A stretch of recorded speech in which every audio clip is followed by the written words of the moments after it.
then proceeds to redefine Jewish history and biblical history in a way which may be conducive to his political view, but does violence to history.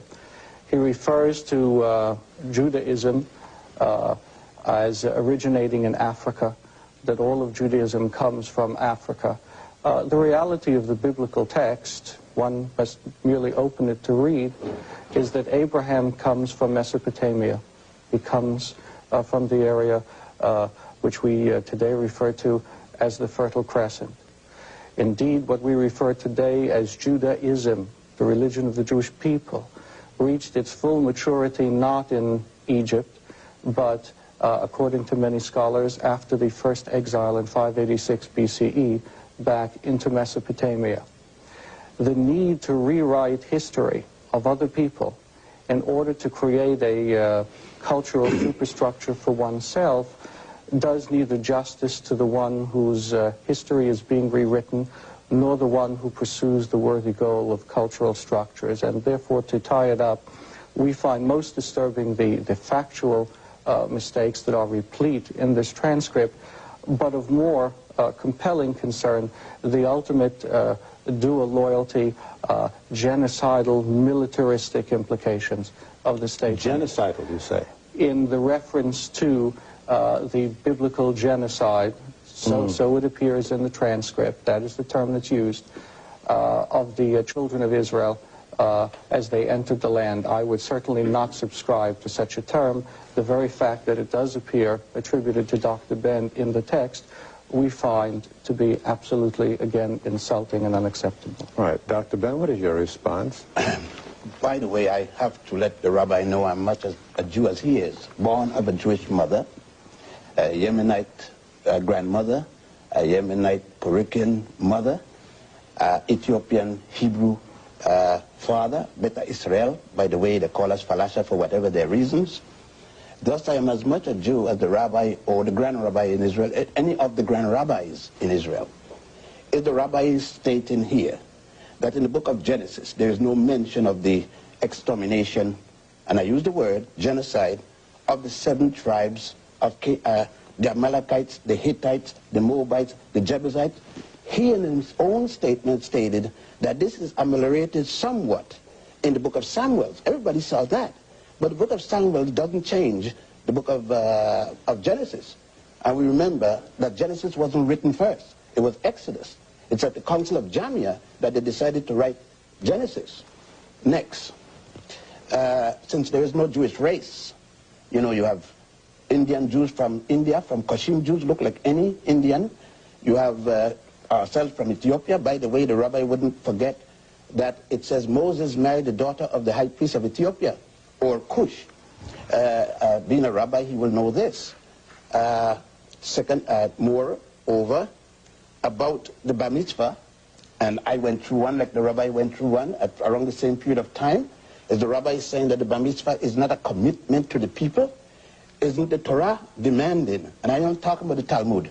Talmud is not Torah.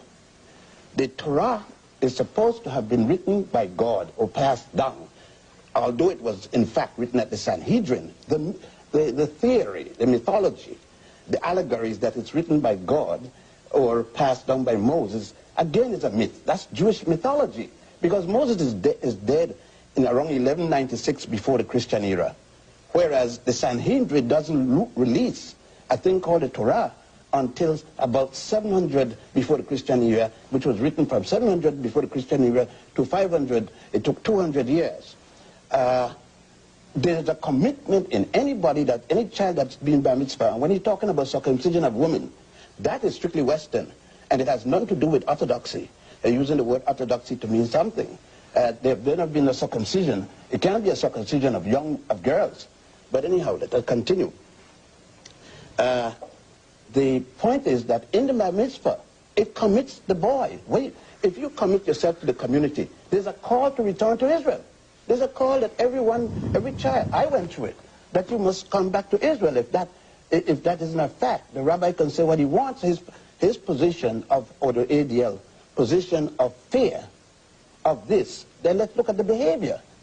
It is just like saying today, you know, one time the rabbi, I don't know personally, But the ADL and all the other Jewish organizations one time didn't even recognize that we exist as falashas. It is something in America. American Jews have decided that they're going to speak for all Jews. And not only for all Jews. You remember they said blacks and Jews. I'm black and Jewish. You're white and Jewish. You're European. You're of European Jewish ancestry. I'm African Jewish ancestry. No more claim to Israel than I have because there's no Jewish race. Okay, let me continue. The rabbi he says that Abraham, he points to Judaism coming from Abraham. Then I said that the rabbi obviously have not read the 10 Commandments and their source. Moses is not until about 1346 before the Christian era, 49 years after the death of Amenhotep IV, otherwise known as Akhenaten. Every one of those 12 so-called commandments, and that Moses is supposed to have gotten at Mount Sinai. By the way, Mount Sinai is still in Egypt, in Africa, hasn't gone any place. Now, those 10 commandments weren't gotten by Moses. Because I'm Jewish don't mean that I have to follow the mythology. When you go in any of the major tombs in Egypt, you find those 10 commandments plus 32 more, otherwise referred to as the negative confession. Am I to believe that Moses was born in Mizraim, Egypt, about 1346 before the Christian era, went to school there, become a priest, at age 85 or around there, decided that somebody mistreated his people, and that in every school in Egypt, you had to recite the negative confession, 42 laws, of which they said, I have not killed man or woman, I have not stolen this, I have not, every one of the so-called 10 commandments is already stated that Moses didn't see it. I would like the rabbi to tell me, where does it show that Abraham taught any of this?